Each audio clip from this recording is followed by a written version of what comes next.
The following is a work of critical analysis. It is not intended in any way as a work of piracy, nor is it intended in any way for anyone who has not seen the subject matter in question, The Disappearance of Haruhi Suzumiya. Back in the mind of Kyon, we have the same clock sequence, but this time the ringing of the clock lasts for a good 15 seconds. And that's even just until Kyon opens his eyes. If we also consider Kyon's exhaustion with his search for Haruhi, as evident in the previous scene, we can really understand the tone that's being set here. Kyon is completely exhausted. He does not want to have to deal with the situation he's in. And his line about a dreamless sleep shows that he was offered no respite from his problems.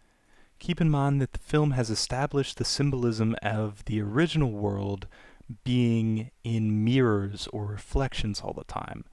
So we could extend that to dreams. Kyon is not able to return, even in his dreams, to the original world with Haruhi in it. So I suppose we'll have to answer for the talk about light and what the beam of light means in this shot. Now first, I want to address the null reading. Every day has begun with the overhead shot of Kyon in his room and his sister waking him up, the only visible difference being the beam of light crossing him or not. The first 2 days with Haruhi and Kyon had beams of light. When Nagato changed the world, there was no beam of light for that day. Yesterday there was a beam of light, and today there is none. Now we would perhaps be tempted to say at this point the beams of light are random and don't really mean anything. I reject that interpretation simply because the repetition of the shots alone says that they have meaning. Also, with the level of visual symbolism that we've seen already in the film that is clearly established, such as the reflections, it would be hard for me to imagine a sequence where that beam of light is just random and not assigned any special meaning. We also have a quote from Yasuhiro Takemoto, the director, or one of the directors on the film, that says, "We wanted Haruhi to be the sun to Kyon." Sun, S-U-N. If she's gone, so is that sunlight. But now we have a very big problem relating Haruhi to this beam of light in the first scene. Obviously she's there in the first 2 days, gone in the third. However, in the fourth day, she is completely absent, and there is no mention of her. However, she is encountered on the fifth day, today, December the 20th. Now, if that were in order, if there were a direct one-to-one correlation with Haruhi, we would expect a beam of light to be on the fifth day instead of the fourth day. So if we can't use that reading, we'll have to think a little bit harder about it. We certainly can't use the reading that the beam of light represents Nagato. She was completely in the dark for the first 2 days. However, what we can do is realize that the world changed after the second day. The first 2 days are separated into Haruhi's days, or Haruhi's world, and thus she providing him the light would make sense in that way. From the third day on, Kyon is in Yuki's world, where Haruhi does no longer provide the light to Kyon. So if we interpret the beam of light after the third day as Yuki replacing or becoming Haruhi to Kyon, why would the beam of light not be present on the third and fifth chronological days? Well, consider the actions that occur on each of the days. I think it's reasonable to assume that the light represents what's going to happen in the day, as opposed to what has happened in the day before, as the movie starts with one of these shots. On his first day in Yuki's world, Kyon does nothing for Yuki. No bond is established, and he does not see her as anything other than her previous self. On his second day in Yuki's world, Kyon does have a relationship with Yuki, does form some sort of a bond beyond what he already knew about her. Remember the scene of her grabbing him by the sleeve and pulling him back for dinner, along with the smile at the end of the day. Then finally consider what occurs today, December the 20th. The entire time is spent with Kyon on his quest to find Haruhi and reassemble the SOS Brigade. No further character growth occurs between him and Yuki. So now I have to question what light symbolizes in this film, or how does one generate light? Certainly Kyon's established relationship with Haruhi Suzumiya does bring light into the world. Though the movie has shown us that that's not the only thing that can possibly be associated with light or generate light. From the scene in Yuki's apartment, we've seen that Kyon can create or cause others to create that same type of light and brightness simply by appreciating and valuing them. I actually don't think Kyon ever arrives at that point or at that realization during the events of the film, and his final interaction with Yuki has a lot to say about our theory here. But let's move on.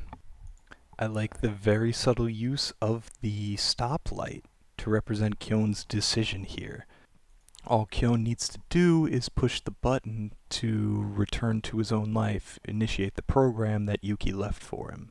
It's a good establishing shot, putting him separate from the normal people, and also showing that he's waiting, he's stopped, he's not making a movement. And while he's sitting there stopped, wondering what to do, he questions why Nagato gave him a time limit. Why did she give him a time limit? Maybe to force him to act, because she knows that he will delay and be indecisive if given the opportunity. More reflections of normalcy while Kyon has his head in his hands. In this upcoming scene, I want to make note of the blocking and camera positioning. This first shot here puts the windowsill frame directly over Taniguchi's face, and the way he approaches from behind Kyon's shoulder prevents us from seeing both their faces in the frame at the same time. Again and again we have these shots behind either the shoulder of Kyon or the shoulder of Taniguchi. And even when they are in this shot right here, the scene quickly puts Kyon in the background, obscuring his face with Taniguchi's head looking at his chemistry homework. It's really simple. Okay, first you have to calculate the number of moles. Right in the middle of Taniguchi's sentence, just to show us how disinterested Kyon is with whatever he's saying, the camera angle switches to outside in a view that puts the windowsill frame between Kunikita and Kyon, even completely removing Taniguchi from the scene. If you'll remember, this was a visual trick that was used earlier before the disappearance, when Kyon noticed Yuki while Haruhi and Koizumi were having a discussion. What'd you say before? I said I didn't Not understand. that. Huh? Oh, Haruhi Kyon becomes more interested in Taniguchi when he name drops Haruhi Suzumiya. On Kyon's line, "You slimy octopus," the camera pulls back so you can feel the full reaction of his shout. Then the orchestra begins with some very up-tempo music, and then we have these sequence of back and forth shots between Kyon and Taniguchi. There's much more movement within the frame itself, and the camera is positioned in a way that makes them seem like they're fighting back and forth over their shoulders. Taniguchi actually has quite a bit of expository dialogue here that he needs to get out, and the scene actually drags on for quite a while. I think the real star of this scene is the voice actors here. Both Kunikita and Taniguchi raise their voices in an appropriate manner, First year And she went and Kyon painted all again this is weird wonderful graffiti throughout all the over whole film. Yeah, I already know that. Where is she? You better tell me where Haruhi is right now. She's at Koyoen Academy! Yeah, he's right. As long as you got the grades, anyone can go there. You don't have to be a chick. Are you okay? If you've got a fever, I could take you to the... Perhaps that's the reason why this scene comes across as determined rather than annoying or overbearing. Wait, Kyon! For example, in this shot right here, you can clearly see Kyon is not going to be stopped from this. It's written all over his face. And Taniguchi. What? Thanks, buddy. Sure. Over the scene of Kyon running, the orchestra is now moved from low instruments with more bassy tones to some light flute and strings action. The camera remains still as Kyon crosses the entire distance of the shot. This lends a sense of distance that he's covering in this run without having to do anything special. Also, very quick cuts to mirror Kyon's assertiveness and movement. The very final shot in this montage is of a train catching and overtaking Kyon. Visually, the movie's saying that Kyon is already too slow.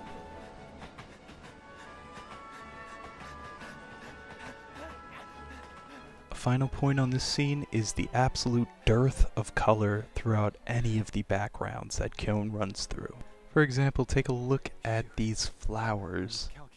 Not only do they have no texture whatsoever, but the pink is mostly brown. And just like that, Kyon vanishes into the background. There's a bit of time here used as anticipatory for the reveal of Haruhi Suzumiya. And I want to talk a bit about Kyon's inner monologue. First, he acknowledges that he's already made up this choice. He says that if there were another SOS brigade and he were cut out of Haruhi entirely, he would absolutely not be able to live with that. So again, it's kind of silly later on when we see Kyon being forced to make this decision when he has a line like that already. Secondly, I saw a very good point brought up about this movie somewhere along the line, that it is a movie about the minor characters. While the main action and the main driving force is focused on Kyon and Haruhi, we already talked about how Yuki co-opts the film and the world inside the film into forcing Kyon to notice her. It's usually an afterthought, but the movie does feature two very strong character moments that really expose the personalities and the growth of the characters of both Koizumi and Mikuru. We'll see one of those coming up very shortly. And there's a lot of room to talk about why Kyon earned the main character status of this anime. But for now, let's take a look at Haruhi Suzumiya's introduction, or perhaps reintroduction to the film. Once again, we're very tight on Kyon. We haven't been this tight since he first saw Asakura. We have him split across his face here. I think it's very good at conveying Kyon's uncomfortableness with the whole situation he's in right now. In fact, it would be a good comparison with Haruhi later in the scene when she says "so unbelievably awesome" and how her face is drawn in that shot. Finally, he's once again praying, listing off different deities to pray to, and I don't think that would mean too much if there wasn't this quick shot down to the bookmark. Now, having seen the symbolism in Kyon's inner conflict scene, we certainly associate the bookmark with Haruhi Suzumiya, as it will later contrast with the admission form that Yuki gave Kyon. Here, though, I think it's operating in the same capacity. He's praying to Haruhi once again. And just like the light in the last episode, it works. Watch the use of the soft filter combined with the contrast in the colors here.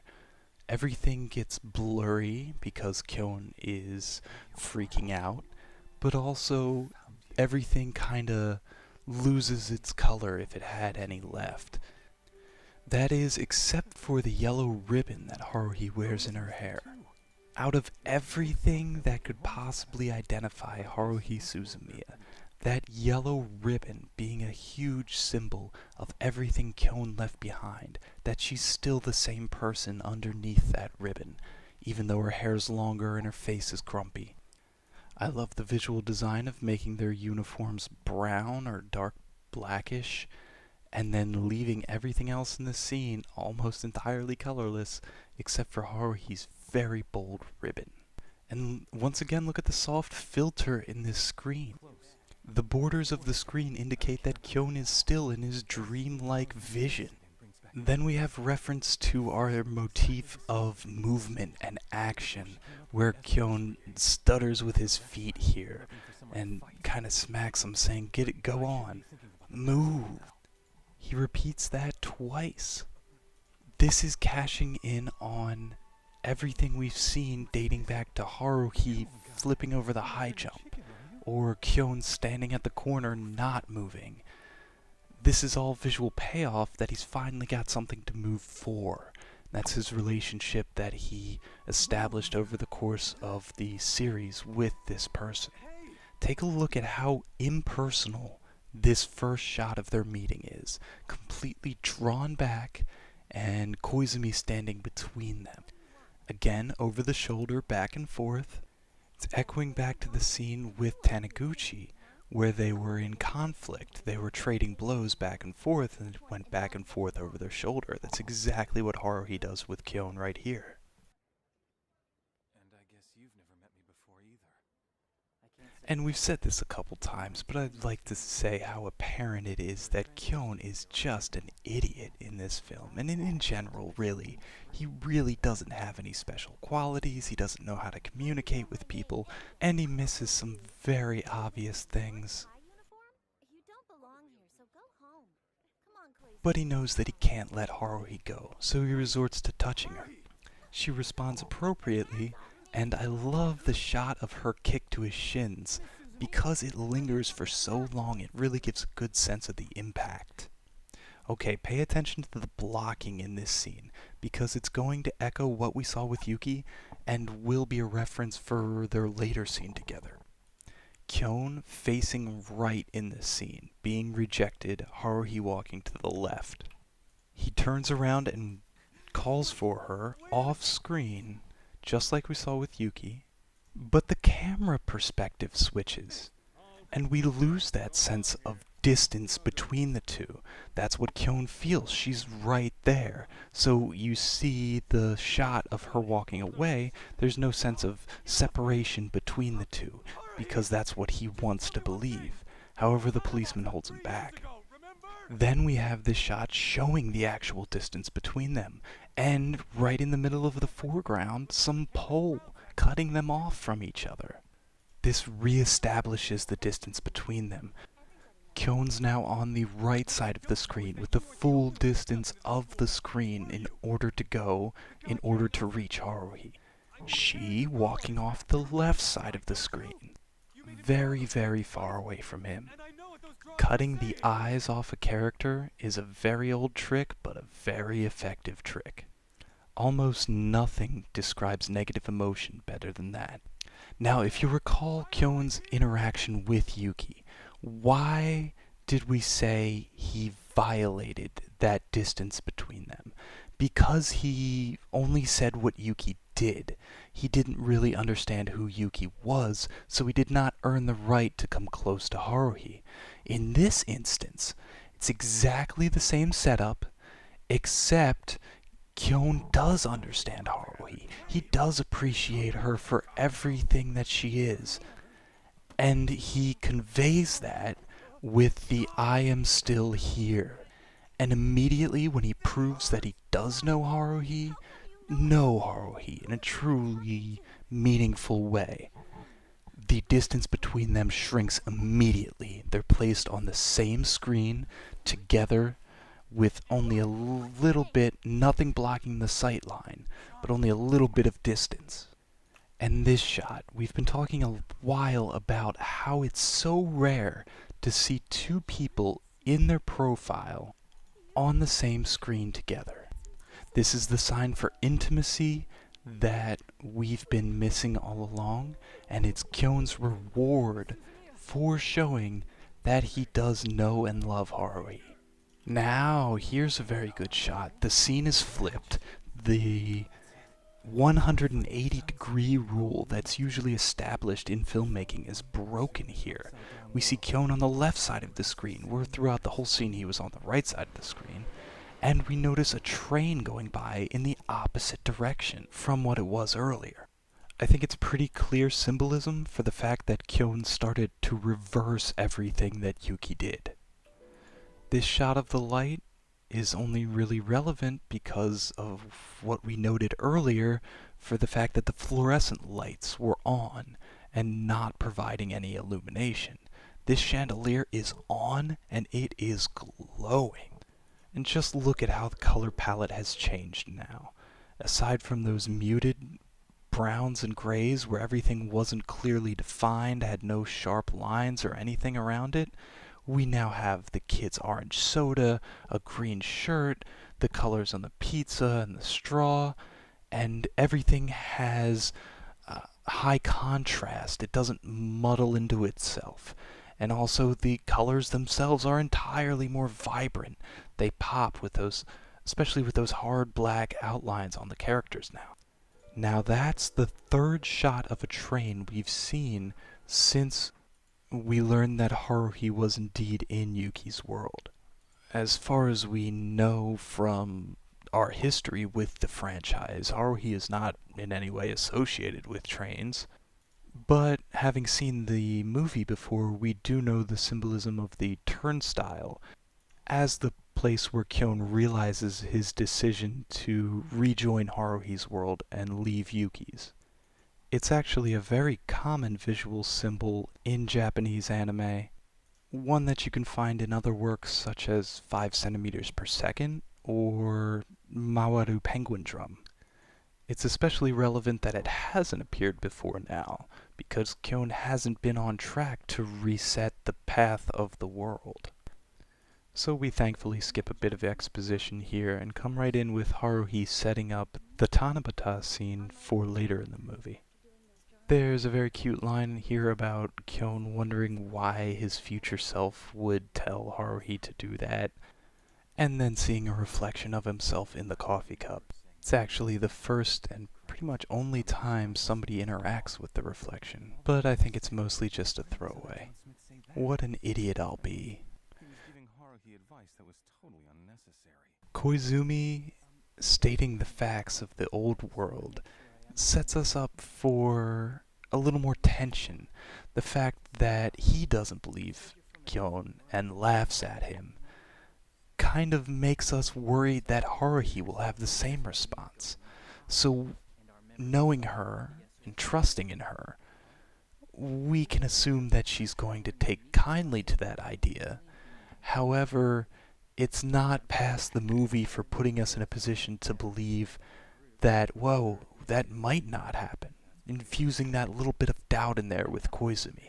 And for the build-up to Haruhi's reveal, they play with the dimensions again, play with the distance between the two, having quick back and forth shots, and then finally pulling back and revealing that Haruhi is coming closer physically to Kyon, stretching herself out over the table. There's also a very good setup of the contrast between the two men here. They both talk to respond to Haruhi at the same time. That's a very subtle thing that most directors wouldn't think to do. You generally don't want two characters ever speaking at the same time in television, plays, whatever. But here it very much sets up the contrast between Yuki's world and the world that Kyon remembers, Haruhi's world. And once again we cut out Haruhi's eyes, which again symbolizes dejection and negative emotions in general.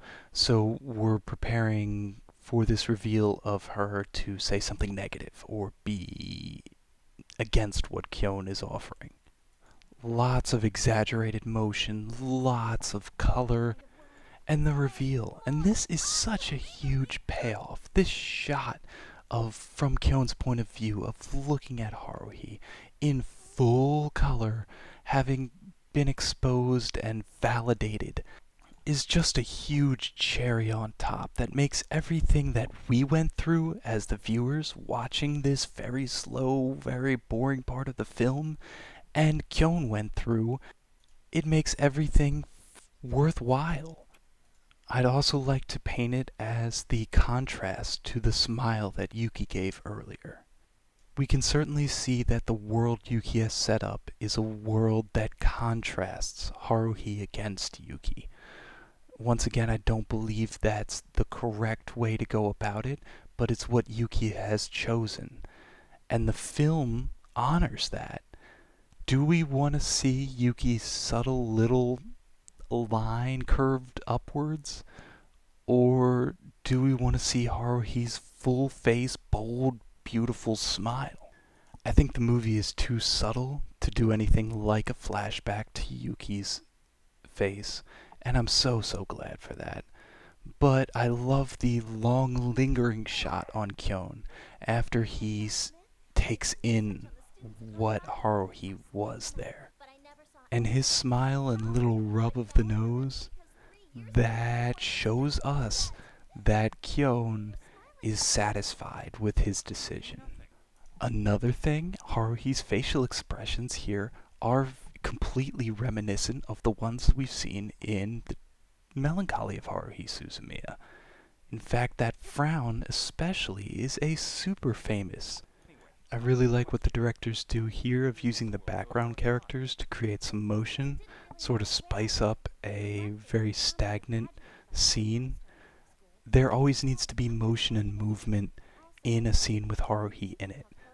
That is her MO, and it is what she brings into the world.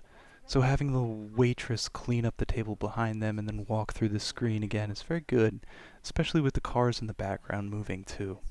Finally, one little Easter egg, the painting behind Haruhi and Koizumi, maybe not exactly, but certainly something that looks like the Last Supper. The next scene is a bit more on the mystery side of things, just trying to figure out what the next portion of the plot is going to be about. Koizumi here plays his best Obi-Wan Kenobi, and I feel this is a little bit more interesting when you're watching it through the first time. It does really get you thinking though, and Haruhi Suzumiya as a franchise is always generally more heady than not. Koizumi presents the big question of the day, who changed the world? Not having Kyon be able to figure that out right away leads the viewer to think that maybe we haven't been exposed to the information we would need to make that decision in sort of a mystery novel type situation where once the detective says, oh, figured it out, that's when the reader themselves is also supposed to stop, analyze the clues, and look for the patterns to make a decision. Kyon being completely in the dark lets us go along with the movie. Haruhi has a familiar giggle at the mystery of it all, and Koizumi has a line that puts him exactly in his old characterization as well, with this sort of half-sarcastic thing. And to cement this trifecta of the characters falling back into their well-defined roles, we have Kyon with his mouth not shown and the characters not reacting directly to what he says, saying and or thinking a line that we're left to interpret whether he said aloud. The end of this scene touches on one of the oldest jokes in the series, the fact that Kyon is not actually Kyon's real name, and we don't know at all what Kyon's real name is. It's obviously pretty funny when Haruhi calls herself an idiot, but it also speaks to the identity in the film. What matters isn't what Haruhi or anyone else calls Kyon. A name is just a label. Their intimate relationship is not affected even if Haruhi wishes to call the other character John instead of Kyon. It's very clear from that what they had or what they still may have is entirely real. It is a love that borders on appreciation, and it doesn't need to be said aloud.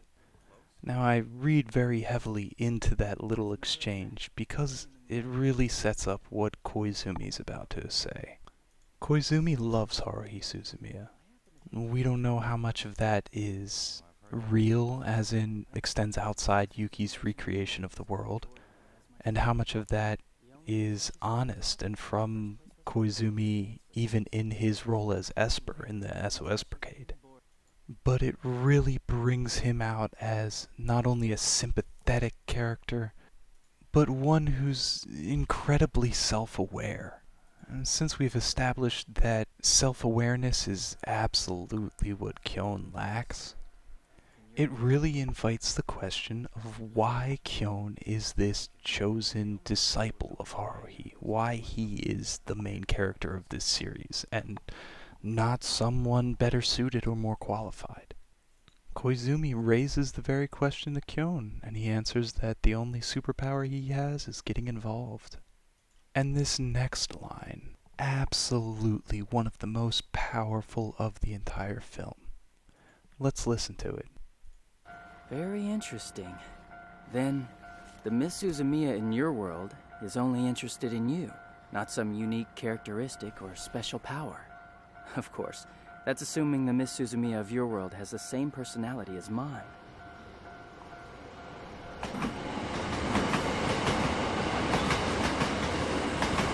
Makes me jealous.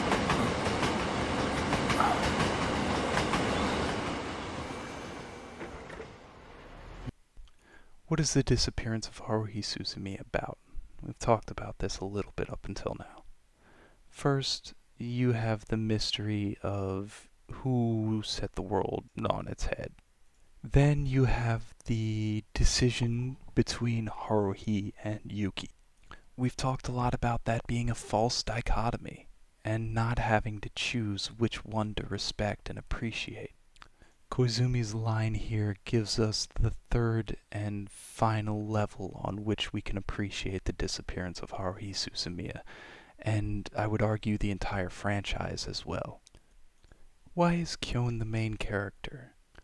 Why is Koizumi, the ostensible better candidate for the position, relegated to one line in The Disappearance and one line in Endless 8 about whispering in her ear, "I love you"?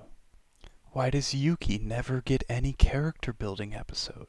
Why is she never allowed to experience the same joy that Haruhi enjoys? And why also is it that Haruhi withers and dies until Kyon is able to revive her? I wrote a bit about this once, this exact problem of knowing what Kyon's superpower is. And I kept coming back to two scenes from the melancholy of Haruhi Suzumiya. The first is from the first episode, where Kyon, having his seat reassigned, talks to Haruhi about normal people. I don't think about it. Oh man, I'm so bored! With all these clubs, you'd think there'd be a couple of really strange, cool ones out there. Listen, you can't help it if there aren't any. Besides, us normal human types, we gotta be happy with what we're given, you know what I'm saying? You could look at it this way. The people who don't like what they got are the same people who invent things and make discoveries and advance civilization. They made airplanes because they wanted to fly, and they made cars and trains because they wanted to go from place to place. It's as simple as that. The only reason that we've got all the things we have now is because a certain group of people got together and used their talent or imagination or genius or whatever to make it all possible. Ordinary people are probably better off living their ordinary little lives in an ordinary manner. Shut up! Perhaps it was this conversation that sparked the idea. It's the first time that anyone portrays the attitude that Haruhi is expressing as a positive, instead of something to be labeled and dismissed and ridiculed. It's the first time anyone takes it seriously as a benefit. The exact same feeling is repeated in the episode where Haruhi plays guitar on stage. That was a heck of a performance for being on the fly, though. Don't you think it was good publicity for them? If I just had one more day to practice, I could have nailed it. Part of me's asking, was it good enough? Could it have been better? I don't know. How do I explain it? When I was up on that stage, I felt like I was really doing something.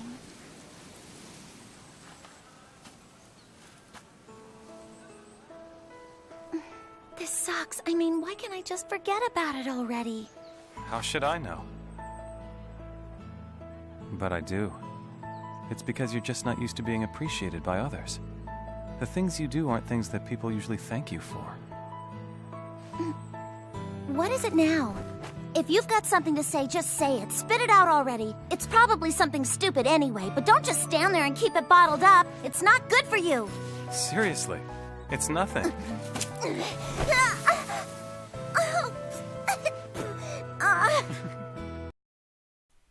Kyon has a thought, not a line, about her desire to be appreciated and respected by others. I think that's a major theme of the melancholy of Haruhi Suzumiya. And I think the disappearance of Haruhi Suzumiya extends that to these minor characters, especially Yuki. So we haven't answered the question here. Why is Koizumi unable to make Haruhi love him, even in a world without Kyon? Because love is synonymous with understanding and respect. In the melancholy of Haruhi Suzumiya, when the other characters describe the character of Haruhi Suzumiya, what do they say? They say a space-time distortion, they say a goddess, they say an anomaly. Even her schoolmates describe her as a crazy girl and write her off and marginalize her, reduce her and shrink her into this mold. Even Koizumi in this film reels her back in when she's describing the past world and how cool it was, and Kyon and Koizumi talk at the same time. Koizumi's trying to deflect it and reel her back in and bring her back to reality, where Kyon is just encouraging her, or even not actively encouraging her, but not stopping her, not calling her out and bringing her back in and saying, "You silly schoolgirl, sit down." He's just letting her go and seeing who she is. And that's what those two moments in the melancholy of Haruhi Suzumiya are all about. And that's what Kyon's superpower is. What did Kyon do to make Haruhi love him?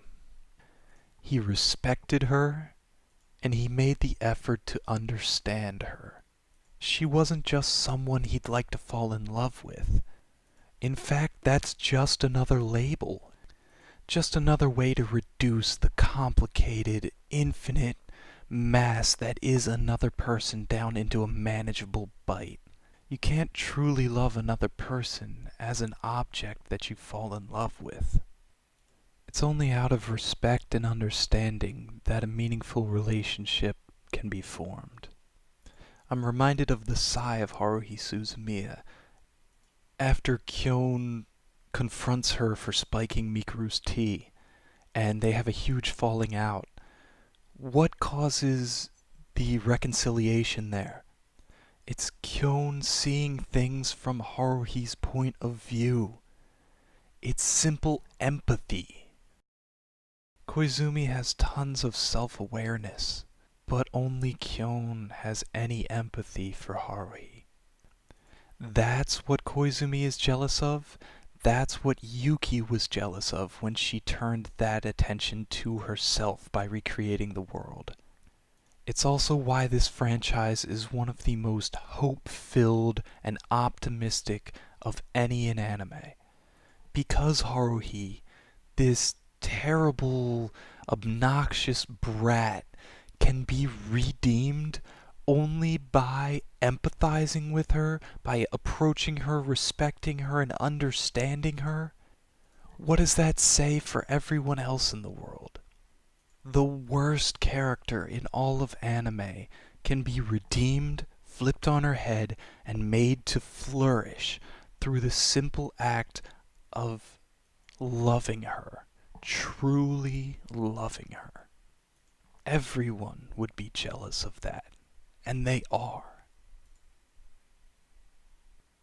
I first encountered the melancholy of Haruhi Suzumiya on SailorMoonCenter.net many, many years ago. Sailor Moon and Haruhi Suzumiya have nothing in common. That is, except the superpower of their lead character. The only way that Usagi overcomes the burdens that she encounters in her journey is by compassion and understanding and a fundamental trust in other people, even the worst and most despicable villains. That's understandably a huge tangent, and the melancholy of Haruhi Suzumiya is certainly not a magical girl show. But I hope this puts in perspective why Koizumi and Nagato are jealous of Haruhi and Kyon, and why Kyon is the main character of the series. Part 5 coming soon.